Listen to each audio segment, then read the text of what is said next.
പൊട്ടിക്കരഞ്ഞാണ് ഷാരോണിന്റെ മാതാപിതാക്കൾ വിധിയോട് പ്രതികരിച്ചത്. പ്രതി ഗ്രീഷ്മയ്ക്ക് പരമാവധി ശിക്ഷ നൽകണമെന്ന് ഷാരോണിന്റെ മാതാപിതാക്കൾ ആവശ്യപ്പെട്ടു. ഗ്രീഷ്മയുടെ അമ്മ സിന്ധുകുമാരിയെ വെറുതെ വിട്ടതിൽ മേൽക്കോടതിയെ സമീപിക്കുമെന്നും മാതാപിതാക്കൾ പ്രതികരിച്ചു. വിധി കേൾക്കാൻ ഷാരോണിന്റെ പിതാവ് ജയരാജും മാതാവ് പ്രിയയും കോടതിയിലേക്ക് പോയില്ല.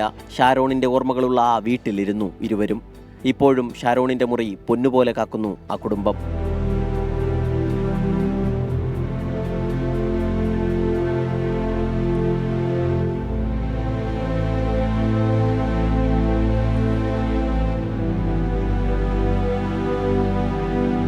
വിധി കേൾക്കാൻ ടിവിക്ക് മുന്നിൽ ഷാരോണിന്റെ മാതാപിതാക്കൾ കാത്തിരുന്നു. വിധിയറിഞ്ഞ് പൊട്ടിക്കരച്ചിലോടെ മാതാവ്, സങ്കടമടക്കാനാവാതെ വിതുമ്പലുമായി പിതാവ്. ഏറ്റവും വലിയ ശിക്ഷ, പരമാവധി ശിക്ഷ തന്നെ നമുക്ക് കൊടുക്കണം.